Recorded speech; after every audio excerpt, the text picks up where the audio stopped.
Hello YouTubers, Alaska Prepper here. I hope you're all doing well. Happy Thursday to every one of you. And thank you very much to all of our new community members that have come on over in the last few days. Truly appreciate you being here. I hope that you get some value out of this information. Let me go ahead and start by saying that I don't bring you any of this information to try to scare any one of you, but I bring you this information to try to inform you. That way you can better prepare for what may come and the probabilities of those things that we talk about manifesting themselves into reality in the future. So I hope that you get some value out of this. Today we're going to talk about that there's 25 days left of diesel in the United States, and that comes from the government agency EIA, and energy something something. I forget what EIA stands for, but we'll take a look at it here in a minute. It says here, forget oil. The real crisis is diesel inventories. The US has just 25 days left, and I don't want you to panic, ladies and gentlemen. I'm going to give you a few examples of things that we've talked about in the past that have come to be, but there's no shortage. If you all remember me talking about food in the past, I said I don't think that in the United States there's going to be a food shortage, meaning that there's not going to be any food. Eventually there will come a time where food will be scarce, but that's not this year, and I don't even think it's next year. I think food will be available. However, people will be priced out of food. And that's what we're talking about here. I don't think that diesel is going to disappear in 25 days. But what happens when there is less of something in the market and there is high demand for that something? The price escalates. And what does that do? In a way, it rations it. In a way, it keeps those people that used to be able to afford it from being able to afford it. So in this case, we're talking about diesel. And when you think about it, diesel affects everything in your life. Why? Because it is the main fuel that is used for transporting goods around the country and around the world. So if there is a diesel shortage here in the United States, meaning that we only have 25 days left, what do you think is going to happen to shipping rates? And then how do you think that's going to translate over to the shelf when you go purchase it? I think that you can, come up with an answer for yourself, and for those of you that can't, that means that prices will continue to go up. Remember that inflation is the song that never ends. And although inflation is a monetary phenomenon, it doesn't mean that the price of things cannot be affected by other factors as well. So here it says that according to the EIA, the U.S. now has just 25 days of diesel supply, the lowest since 2008. And while inventories are record low, the 4-week rolling average of distillates supplied, a proxy for demand, rose to the highest seasonal level in 2007. Now, distillates are like byproducts of oil, of petroleum. So we have a high level of demand for distillates, and we have a low level of that petroleum that we need in order to make those things. And then at the same time, we've got diesel, which has got 25 days left as far as the stock that we have here in the US. And they continue to say here, record low supply courtesy of stifling regulations that have led to a historic shortage of refining capacity. And ladies and gentlemen, this is true. It's all of these regulations. Because of all the regulations that are being put on refineries, they are only able to produce so much per day. We could probably get as much oil in as we can get, and the regulations that are placed on the refineries that we still have, because I don't know when the last time a new refinery was built here in the United States, but the output of those refineries are finite. They can only do so much with the regulations that are imposed upon them. Here it says what comes next is, well, ugly, they say.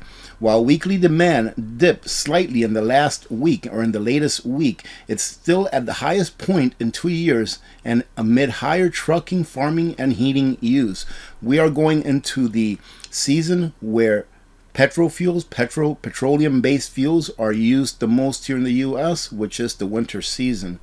The shortage of the fuel used for heating and trucking, generally speaking, to keep commerce and freight running has become a key worry for this administration heading into winter, perhaps even bigger than the price of gas heading into the midterms. Well, whatever.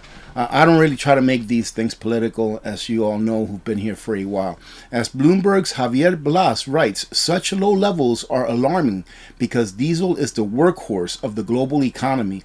It powers trucks and vans, excavators, freight trains, and ships. A shortage would mean higher costs for everything from trucking to farming construction. And where do you think those higher costs are going to be trickled down to? You've ever heard the word trickle down economics? Well, this is how it really works, ladies and gentlemen. In the end, it is you, the consumer, that ends up paying more for these things that are in shortage. Why? Because of the regulations that are put forth by any administration that may be in power at that time. And here they continue to say that retail prices have been steadily climbing for more than 2 weeks at $5.32 a gallon. They're 50% higher than this time last year, according to AAA. And I do believe that here, and of course in Alaska, prices of gasoline and diesel are a little bit more than the national average, just like in some other states like California as well. And I think maybe Illinois. I'm not sure about Illinois, but California for sure. Things are a little bit higher. So I believe the last time that I saw diesel prices in town, it was like $5.59 or so. So we're even a little bit higher than that. They say that wholesale diesel prices in the spot market of New York Harbor, a key pricing point, have surged this week to more than $200 per barrel. Wow, that's crazy. Excluding a brief interval from late April into mid-May, that would be a record high. As a result, American refiners are enjoying the best ever diesel margins, with the profit of turning a barrel of crude into one of diesel, i.e. the diesel crack spread, hitting a record high of $86.5 per barrel, up roughly 450% from 2000 to 2020 average of $15.7 per barrel. So we went from paying $16 per barrel to $86 per barrel in a matter of just a couple of decades. And that is what inflation does, ladies and gentlemen. Some people may say, yeah, but that's in a matter of 20 years. Yes, but that diesel, what you have to understand is that it's not because of the diesel that the price of diesel went up. Right? It has to be something else. That diesel that they made in 2000, more than likely, it has the same capacity. It has the same functionality as the diesel that they're putting in their trucks today. Meaning that if in 2000 you had a big 18-wheeler that got, let's say, 5 miles to the gallon of diesel, today that same 18-wheeler would run about 5 miles to the gallon on diesel. It's not the diesel that's changed. It's the dollars that's buying that diesel. Right? Of course, there's a little bit of an influx due to supply and demand, but mainly the reason that prices go up is because of the dollar's weakness, and we'll see prices continue to go up. And look at how strong our dollar is now. The last time I looked, our dollar, I looked last night, I think it was at 112, which is pretty high. It's not at its all-time high, but it's still pretty high, and we have prices still going up. And these are the things that we need to know in order to prepare for the future. And here they finish this one off by saying the bottom line is, as the Bloomberg energy strategist notes, is that the timing of today's diesel crisis couldn't be worse. That's because the EU, which relies still on the big R's diesel exports, will ban imports from February onward. So they're going to ban imports from the big R because of sanctions, okay? And Europe will be short of diesel then, and this president needs to consider that too. Ultimately, the imminent arrival of the bone-crushing recession will rebalance the market, reducing demand, particularly as the housing market cools and construction slows down, and consumer demand for goods decline, reducing trucking needs. So there's more than one reason why they want us to go into recession, right? So the government doesn't want us to go into a recession. In a way they do, but they say that they don't, and they say that we're not because it doesn't look good because of the optics. But the Federal Reserve, which is somewhat in charge of our monetary policy, right? Or they're not in charge of our fiscal policy, but they're in charge of our monetary policy, want us to go into a recession. That way there will be less demand on those goods that we normally consume, therefore the price is going down. So either way, ladies and gentlemen, it is you that is going to lose. any way you look at it, it is you that is going to lose. We go into a recession or a deep recession. I believe we're already in a recession, but either way, you are going to lose, whether the government gets what they want or whether the Federal Reserve gets what it wants. I think they're both going to get what they want, because we're going to have what will be a stagflationary event that'll probably last for years, not only 6 months or a year, but we'll get stagflation, and then maybe we'll probably go into a depression. That's at least what I'm thinking will happen, because there's no way out for the Federal Reserve or the government at this point. I've said it several times. I said that these people that make these policies that affect our lives, they do not pay the price. A politician's failure is the price that you pay, not them. When politicians fail, it is people who pay the price. They never do. They still get paid, then they don't get fired, they don't get fined, they still get richer and richer and richer every year. They stay warm, they stay fed, they've got health care, they've got chauffeurs, they've got cars that drive them around no matter what the price of gasoline is. So the things that you look at on an everyday basis so that you can live, so that you can sustain your standard of living, they don't care about. Why? Because you, ladies and gentlemen, you and I are paying for that. And here, another thing, I can't believe this, ladies and gentlemen. Jamie Dimon, although he really disappoints me, I have something to go over at the very end of this video about Jamie Dimon, but he really disappoints me on that part. But another thing that I agree with Jamie Dimon says oil crisis should be treated almost as a matter of war at this point. I don't necessarily agree with that comment, because the oil crisis should just be treated as a matter of common sense. Just have common sense in the policies that you enact, that you put through, most likely by edict. Have some common sense and allow people to get the energy that they need. Get all of these regulations that you've put, get them out of the way so that people can go to work. Look around you. That computer that you're staring into, that phone that you're staring into while you're watching this video, that is energy. That took energy. That is oil. That took energy. So the more energy that you cut out, the less things you're going to have. That's why I've said in the past that we are going to have what is a resource issue, and many people will die. And the reason is because we need energy in order to live. And when there is a resource issue, people stop working because there is no money.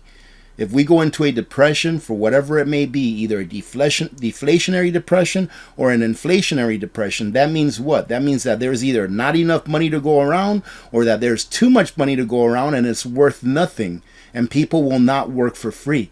When that happens and everything crashes, as far as the markets, as far as the dollar, as far as other currencies, people will not work for free, and many people will perish because we need energy. And here Jamie Dimon says that it was pretty predictable that the president of the Big R was going to cut off some gas and certain oils, causing prices to rise further, he said. Western countries imposed sanctions on the Big R after its invasion of the Big U, and we all know about this. And how did the Big R respond? By reducing or cutting off gas supplies to the European nation. He also said that countries like China, Indonesia, Germany, and the Netherlands have turned back to coal amid energy crisis.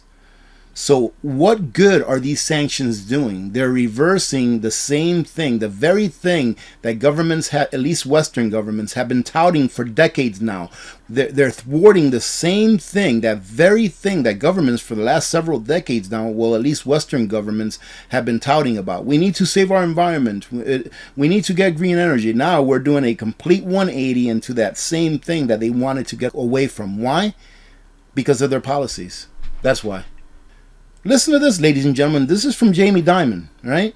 I consider this person an evil person, right? And I'm not here to judge, but the reason that I say he's evil is because of all of the judgments against his company that he is the CEO of that have occurred over the last couple of decades. Take a look at all of the actual judgments, right, in court of felonies that have been committed by this company. Oh, but he's the CEO. He doesn't know everything. Trust me, ladies and gentlemen, a person does not become a billionaire by not knowing everything that happens in the company that he presides as CEO.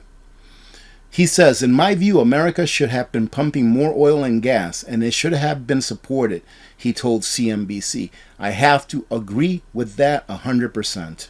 It doesn't matter whether the truth comes from evil or from good. The truth is the truth, ladies and gentlemen.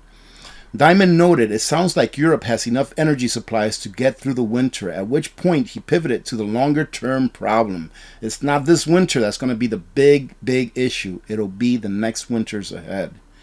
Let me see. The problem of the global oil and gas crisis.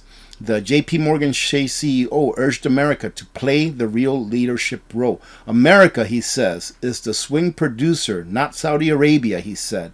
And we should have gotten that right starting this March. It's almost too late to get it right because obviously there are long-term investments. Ladies and gentlemen, like I said, we are headed for a rough few years ahead. Now I want to get to the part where you don't panic. All right, because although prices are going up, we will have the product. The question is, are you going to be able to afford it? So I just wanted to show you right here the propane stock. All right, the propane stock right now, although several months ago I actually did a video on that where the EIA was saying that we only had like 40 days of natural gas left, not natural gas, propane. That we have 40 days of propane left, and at that time we did. But I want you to take a look at this because I don't want you to panic as far as thinking that, oh my goodness, it's going to run out. But you should be taking into consideration that you're going to be paying a lot more than what you did in the past for the same product. Propane stocks, you can see that the weekly range is the one in blue and the 5-year range is the shaded gray. So you can see that we're right in the middle of that. Okay, so we're not doing terrible. But what I want you to take a look at is this, is that the price for propane is at about 3 cents less than this time last year, roughly. But what did we just talk about at the beginning of this video? We talked about diesel and how expensive diesel is. Now, how is propane transported? It's transported in big diesel trucks, and that adds a lot to what they charge for your propane. So take a look. Let's see, what's the average price here? Let's say that the average price is $3 for a gallon of propane, right? $3 a gallon for residential. Here, and I don't know what it is in your area, all right? Let us know in the comment, what are you paying for propane in your area if you get propane delivered to you? Here, for propane to be delivered, it's almost $9 a gallon. Last time I checked, which was about a month ago, all right, because I was going to go ahead and top off my tanks. I got a couple big tanks, almost $9 a gallon, $8 and I think 60 or 70 cents per gallon.